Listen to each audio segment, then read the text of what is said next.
share screen.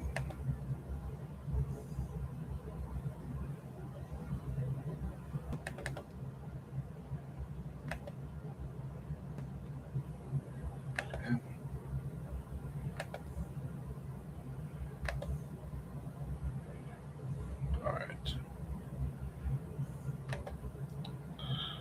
All right. So this is a papal bull from the early Renaissance Pope. He is the last pope before the Avignon Papacy. He is considered a very strong, stern pope. Dante Alighieri also writes about this pope in a particular document, another famous uh, piece of literature called the Divine Comedy. So uh, this name is familiar.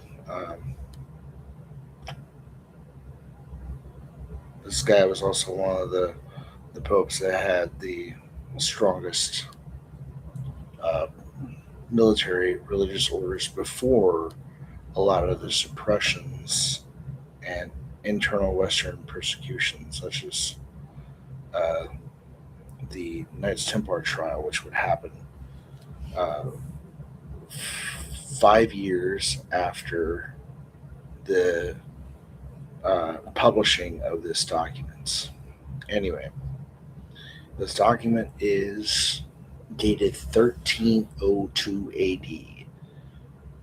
This is 215 years before the Protestant revolts. And mind you, I think this is before even the Black Plague. So this tells you how far it goes back. Unum Sanctum, one God, one faith, one spiritual authority, by Pope Boniface VIII, dated 1302. The bull of Pope Boniface VIII is promulgated on November 18th, 1302. Urged by the faith, we are obliged to believe and maintain that the Church is one, holy, Catholic, and apostolic, and also apostolic.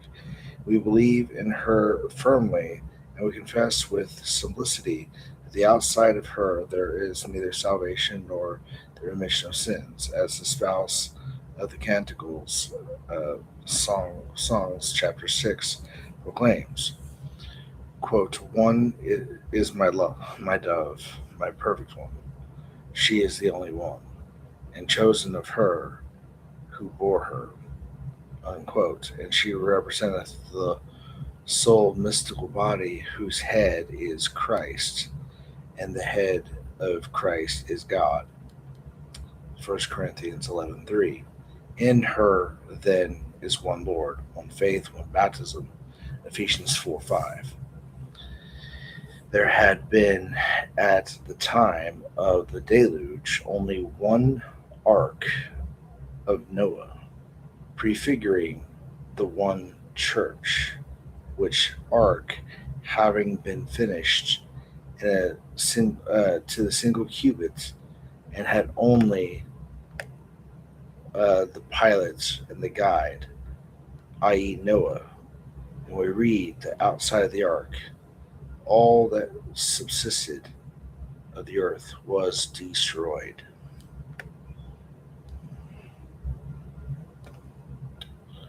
We venerate this church as one, and the Lord having said by the mouth of the prophet, quote, deliver, O God, my soul from the sword, and my only one from the hand of the dog. Psalm 21:20.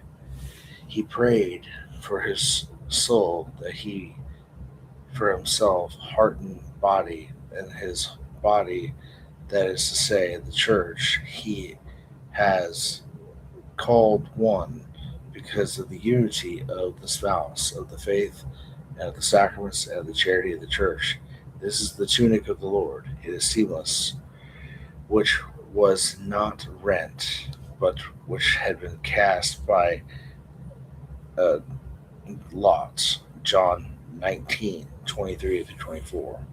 Therefore, one of the only church, uh, therefore, of the one and holy church, there is one body and one head, two not two heads like a monster, that is Christ and the vicar of Christ, Peter and the successor of Peter. Since the Lord, speaking to Peter himself, saith, Feed my sheep, John 21:17, meaning that my sheep in general, not these, nor those in particular, whence we understand that it is entrusted to him, to to Peter.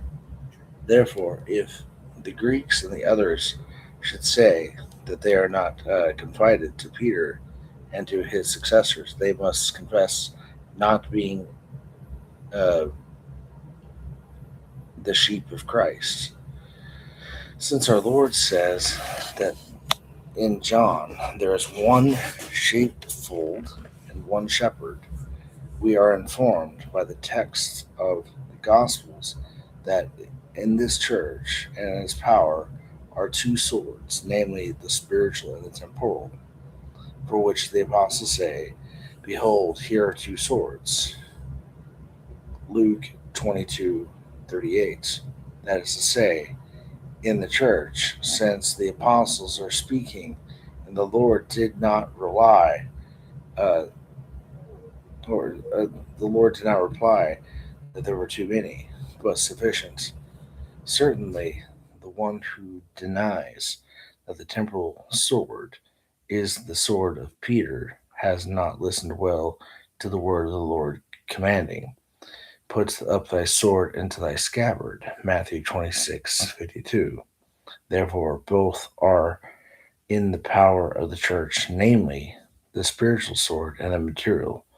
But indeed, the latter is to be exercised on the behalf of the church, and truly, the former is to be exercised by the church. The former is of the priests, and the latter is by the hand of the kings and soldiers, but at the will and the suffrage of the priests.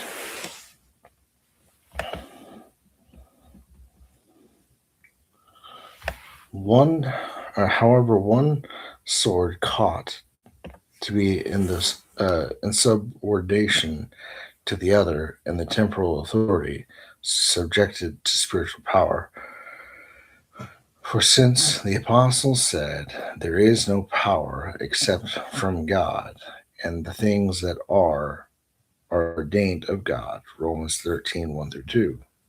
But they would not be ordained if one sword were not subordinated to the other, and if the inferior one, as it were not led upwards by the other.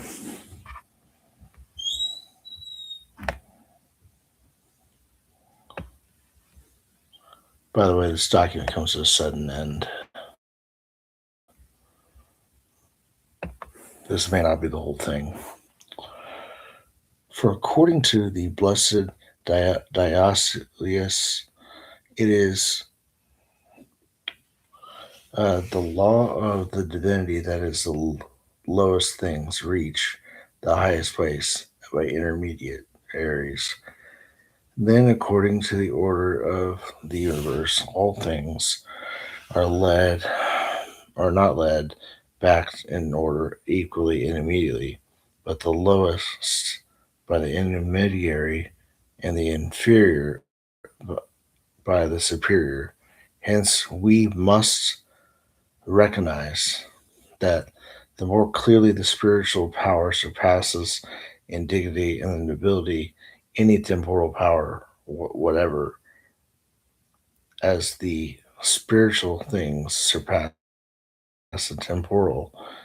This we see very clearly also by the payment, benediction, and consecration of tithes, by the acceptance of power itself, and by the government even of the things, for with the true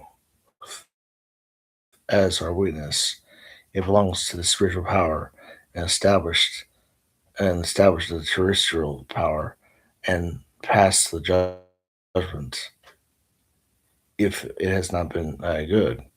Thus, the accomplished prophecy of Jeremiah concerning the church and the ecclesial power, quote, "Behold, today I have placed you over the nations and over the kingdoms and the rest." Unquote. Therefore, if the terrestrial power err, it will be judged by the spiritual power. But if a minor spiritual power error, it will be judged by the superior spiritual power. But if the highest power of all error, it can be judged only by God and not by man, according to the testimony of the apostle. And the spiritual man judgeth all of these things, and he himself is judged by no man. 1 Corinthians 2:15. This authority, however, although it has been given to the man as exercised by man, is not human, but rather divine, granted to Peter by the divine word, and reaffirmed to him, Peter, and his successors, of one whom Peter confessed, the Lord saying to Peter himself, "Whatever you shall bind on earth shall be bound also in heaven." Matthew 16:19. Therefore, whoever resists the power thus ordained by God resists the ordinance of God. Romans 13:2. Unless he invents, like the Manichaeist, two beginnings, which is false and judged by us as heretical, since according to the testimony of Moses, it is not in the beginnings, but in the beginning that God created heaven and earth. Genesis 1:1. Furthermore, we declare, we proclaim, we define that it is absolutely necessary for the salvation that every human creature be subject to the Roman pontiff. The end of story. That is the end of Pope Boniface VIII's documents.